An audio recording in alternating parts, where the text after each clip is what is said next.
So today's topic is the stance of the systemic coach. And I mean, at some level, this is applicable to our stance as a coach, but I was really keen to have this conversation with Nicola, because I think this is really where systemic coaching has a lot to offer, one-to-one coaching. So I'm joined today by a dear colleague, Nicola Dunn. So Nicola is one of our faculty on our advanced diploma and delivers the embodied systemic coach training alongside myself. Nicola is well known in the constellation field and is also a systemic coach and a systemic therapist as well. So Nicola, anything else you would like to say just to introduce yourself to the group? Just that I'm excited to be here, that I love talking about systemic work, that I'm looking forward to what's going to merge between the two of us. And if anyone is new to systemic work, I think it's a really great way of adding a new resource to your coaching sessions. Yeah. And actually on that point, Nicola and I did an introduction to systemic coaching last year. So that video is on our YouTube channel as well. And actually, some people might recognize you from the CPD day last year as well. They may, exactly. Yeah. So thinking about the title of this session, Nicola, let's just start with, the idea of the stance, which we can think about it as perhaps our position or where we stand. So what would you like to say about what is the stance of a systemic coach? I think it is something which is intentional and thoughtful, and it considers what the coach actually brings into the session. Because of the focus that you and I have, it's one of embodiment and presence. So in that sense, it's intentional. It's not haphazard or casual or unconscious, which would be the opposites.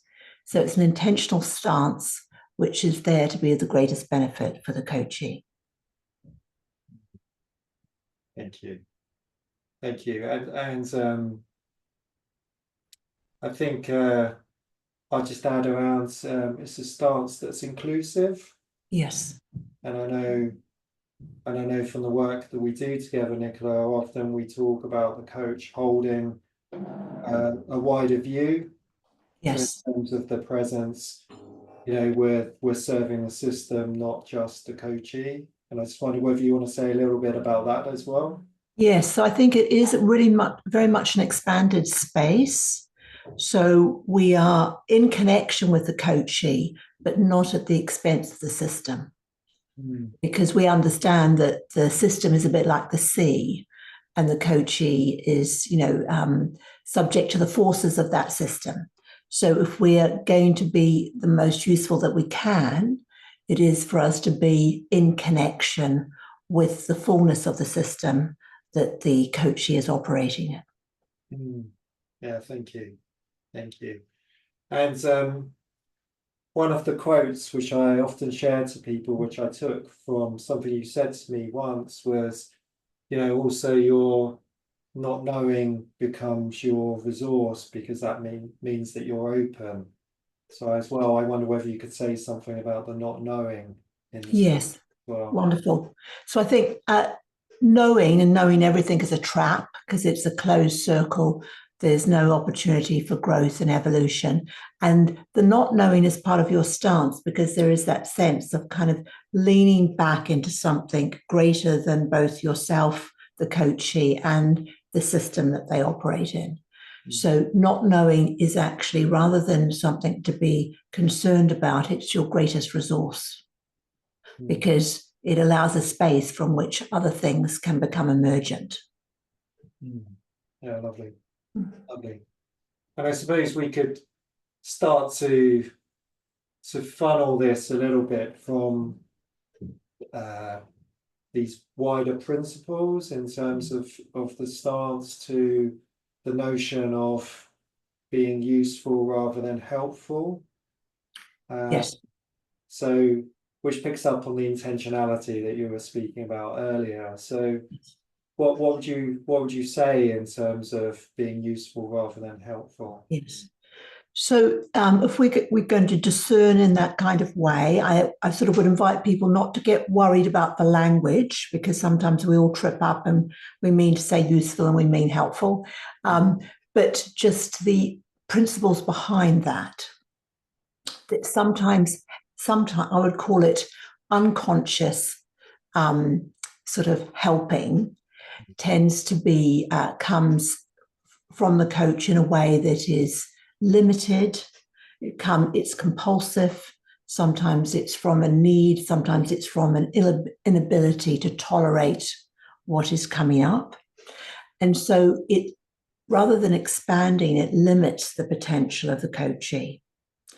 Whereas being useful puts you a little bit further back and a little bit to the side. So it includes greater things. It includes the coachee, the circumstances in which they find themselves, the system, the problem or challenge that they're bringing, but also the coachee's potential, their potential to make a next step that is useful to them and that helps them to evolve in a way which they wish. So I sometimes talk about, you can talk about being helpful or useful, or you can talk about conscious or unconscious helping. Yeah, thanks, Nicola. Just for the people listening, if this is causing you to reflect and you want to put any comments or questions in the chat as we're going through, please feel free to do that. So I just want to pick up on a couple of things that you said there and add a couple of reflections as well, because I suppose at some level there's a expectation that the coach is going to be helpful, Yes. From the client, from the organization. Often if a coach asks the client, no, I'm wondering what would be helpful, the client's going to say, well, I'd like to hear from you what you think I should do. Yes.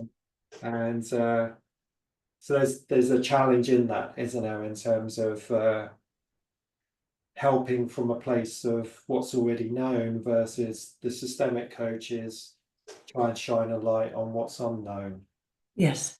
So I think even using that language in order to be most useful to you, we're going to, if you actually plant those ideas, that it is about a usefulness and that it's leaves the coachee in a slightly more active position than a passive position. And, we've talked about this, about the fact that if you are just considering the coachee and the problem, you can get into a solution mode.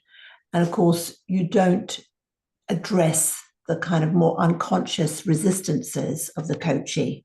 So the coach provides lots of, possible solutions, and the coachee needs, therefore, in order to be loyal to the resistances, to demonstrate either that they've been tried before or that they will fail. So it becomes a tussle over a very small space rather than a space within the coach and the coachee that is expansive and that has potential. Yeah, and I'm just thinking about a session that I was holding recently where the coachee was quite resolute about the story. That involved a number of people in their system, and there was a challenge for a while to help them see the benefits of bringing in more players. But as soon as we did, actually that shone a light on some things that were unknown that actually were really important to the story. That makes sense. Yeah, I think that's great, Damion. Are you able to say a little bit how you did that? I mean, is it just how you convinced them to actually take that step? I just spoke about the importance of experimenting. I was talking about working in this way is more experimental, and my intent was to help them shine some light on some things that may not be known. Okay.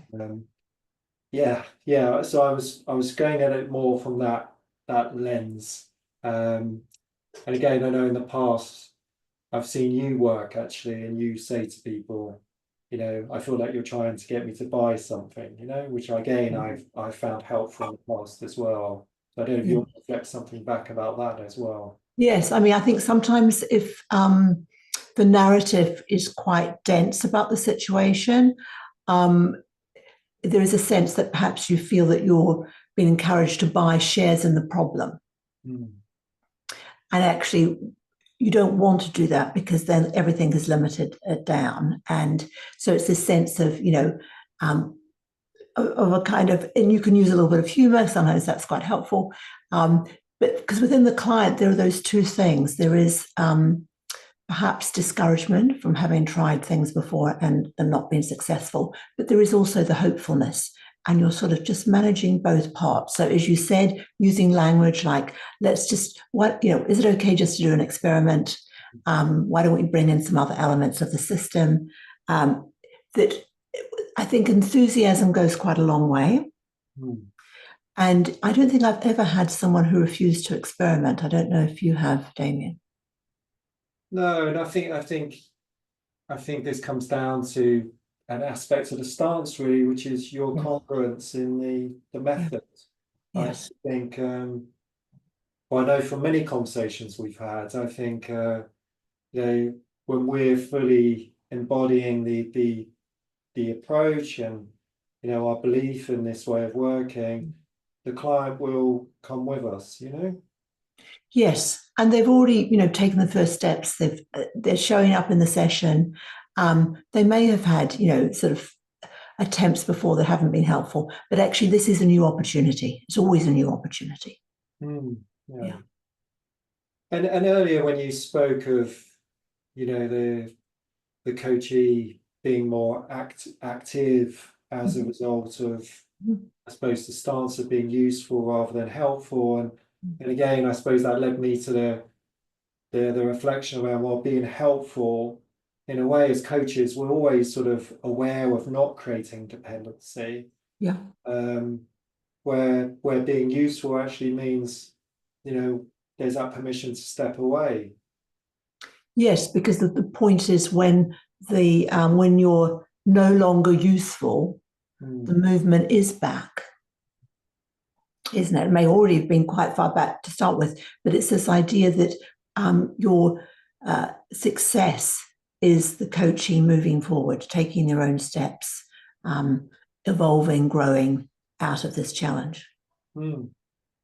Yeah, with that more expanded and resource view rather than Yes. the restrictive view that's brought them Yes. to coaching anyway. Yeah.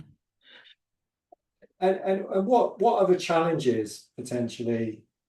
If we just play with the idea, I know it's language, but I think it is an important frame around helpful versus useful. Yeah. What other challenges do you see there? And just say specifically in which part, Damion? Yeah, being helpful.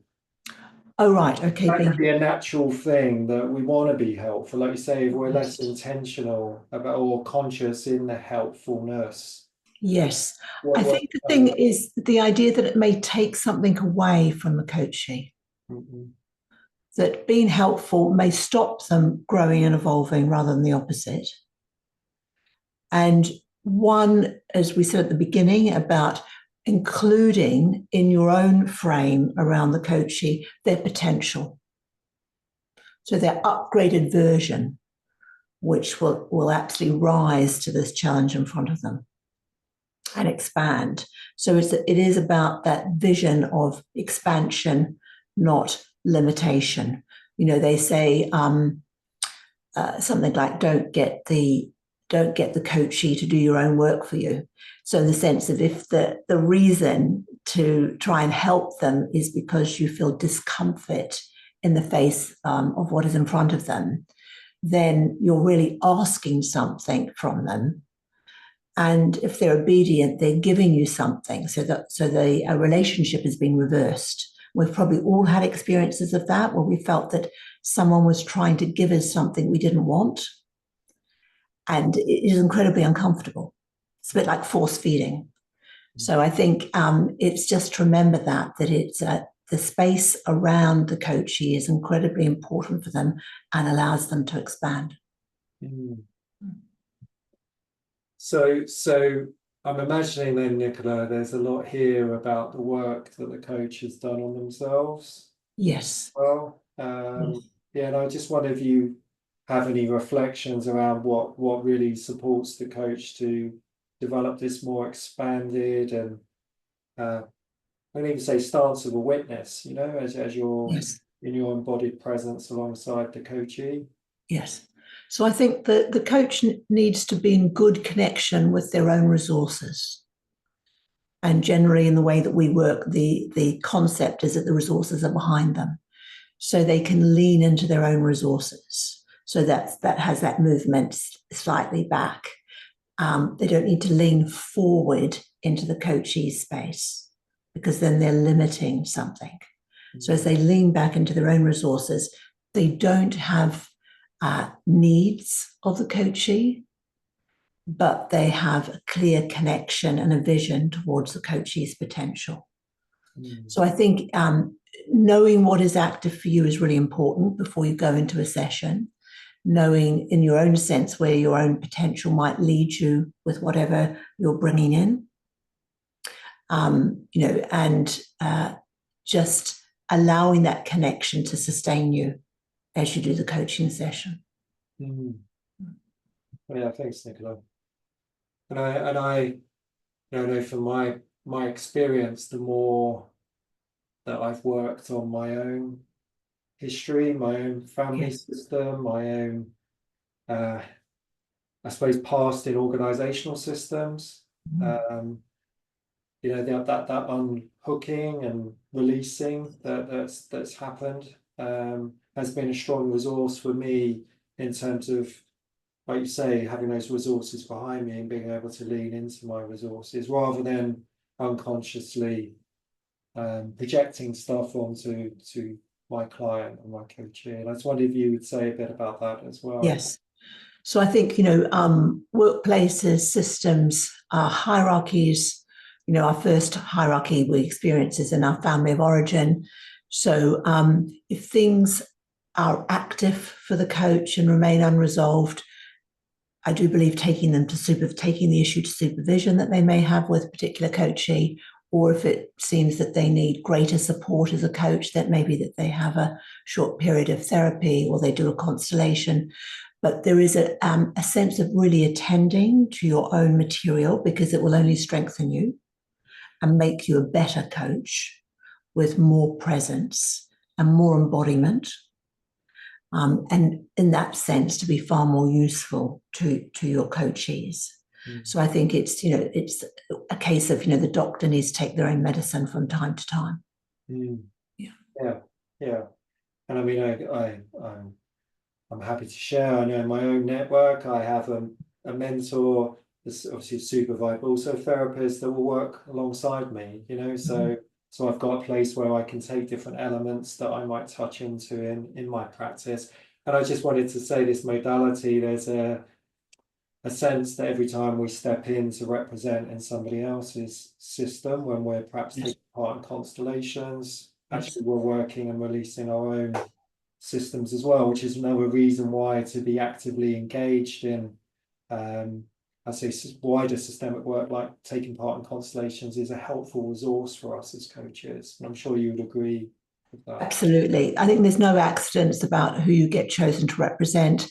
And, having done a lot myself, I would say I've gained immeasurably. It's the most important thing I've ever done in my own personal history is representing in constellations and having that sort of scouring through is the way I would kind of describe it, of moving through a process of starting with the discomfort of the issue and then coming through to the expansion and the resolution as part of someone else's constellation has definitely been hugely beneficial. And there was something you said earlier actually that sparked a thought, which I just wanted to ask you about, which was also, in terms of within this stance as a coach, also how we may set up the space to Yes. reflect that as well. And I'm conscious, we might be working face to face as well as online, but Yes. what would you like to say about that, Nicola? Yes, I think it's really important. If it's possible, when you're doing systemic work, the best sort of physical positionality is that you sit to the left of the coachee. So if you imagine you're at a table, it's kind of a little bit like a backwards L shape. So the coachee would be to your right, would be to their left. And you still see each other, but it's not just face to face. And that is because it actually feels different. And you can experiment yourself with a colleague. It feels different to have someone on your side rather than facing you this way, because this is how we, develop in a parental stance as a child. We're continually sort of looking into the faces of our parents.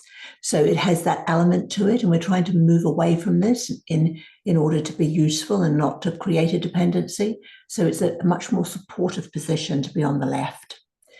And then, when we work online, what we tend to do is to, even though it appears to be face to face, internally in our inner kind of coaching space, we hold that position as if we are to the left of our coachees. So, and if you're sort of sensitive to things and you try that, you can notice that it actually expands you in a different way. It's less just like this. It's more of a sense of, okay, something's bigger now. There is greater space for something emergent. Yeah, and I love the impact it has of sitting alongside them as we start to map out and we look at the system that there is, like you say, rather than we're both looking down even between us, actually it's in front of both of us now, Yes. And sometimes we use objects and figures, don't we? Just to sort of, it gives, once again, it takes away from that intensity of a sort of slightly more parent-child kind of focus, gives us another element to be looking at and to be mapping the system with, which is incredibly helpful. And the other thing that I really appreciated seeing you do, and actually is something I've taken into my practice, it's the way you often at the start invite the coachee to be uncrossed. So, to uncross their legs, put both feet flat on the floor. And again, I just wondered if you might just reflect something back about that as well. Yes. So I think for the people listening, they could experiment themselves. They could, cross their legs and cross their arms and sense in an embodied way how open they feel, and then uncross their legs and uncross their arms and see if they can discern a difference. Because often there is, and also there's a crucial point sometimes when the coachee might start to cross their arms and legs, and of course that's all important data.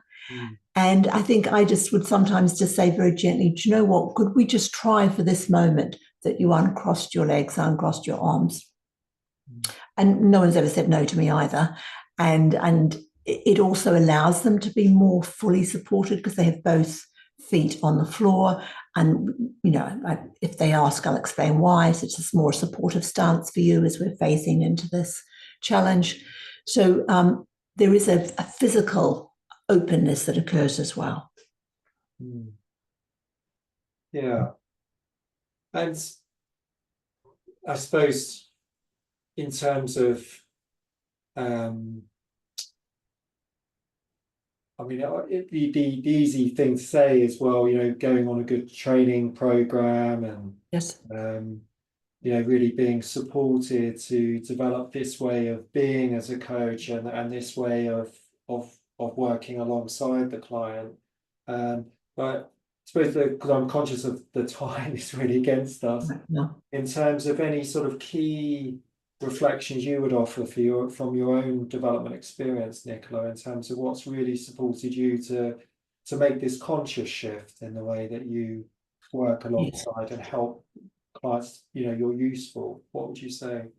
I would say probably the greatest one was attending to my own work. So allowing myself to feel free to lean back into my resources, which, begins with your own family system. So your own parents, your parents as they reflect into their parents or your grandparents, the sense of my own connection into my personal system, which has led me to this position. So I've done lots of work on those things to make it an easier connection. And the same is to feel free to also lean back into your professional resources.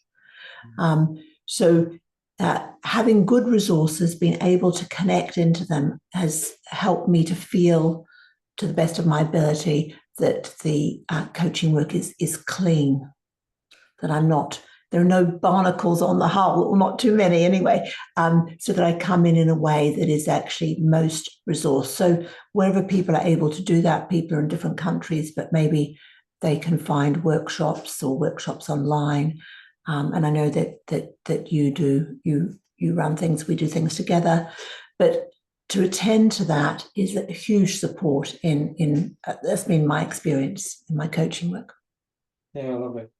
Thank you. And I think I'd add with that, yeah, my work being part of Constellation, stepping in as representatives, is really, I suppose, in a way, it's been an embodied training in really trusting in not knowing and Yes. reading, I suppose, relating to the field. I mean, there's so much that I think you get from that then translates into your one-to-one work in those moments of tension, etc. You learn to trust in a different way, I'd say.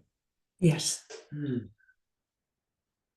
So, Nicola, final thoughts, because we're literally on the last couple of minutes. What else would you want to offer about this topic? Anything that you've got? I would say, first thing, observe yourself, observe your stance. If you find yourself in a sticky situation with a coachee, the first thing to do is, one, am I grounded? Am I embodied? And two, what is my stance? Am I leaning too much in, either physically or metaphorically? And what needs to change? What needs to be expanded? What needs to be included? So it's normally that the space is too small for the potential of the coachee and the solution. And it's too problem focused. So it's about expanding that system. Yeah, lovely. Thank you, Nicola. So I haven't had time to look at the chat panel to see the comments that were coming up. I will have a read of them afterwards. Just really at this point, because we've got a minute to go, just firstly going to say thank you, Nicola, for your time and your sharing as always. Really appreciate what you've shared with the group today. For the group listening, just say if you are interested in learning more about this work as well, Nicola and I are running a deep immersive experience in February next year called the Retreat for Radical Change, and information you can find that on our website. And we will be back together next week. So next Monday we have our next webinar, which is on an accidental change agent. It's about internal coaching. It's an hour session, so hopefully you can join us for that time as well. Great. So thanks, Nicola. Thanks as always. Really appreciate it. And thanks to everyone for joining today as well. Hopefully see you soon. Thank you. Great. Pleasure. Thank you.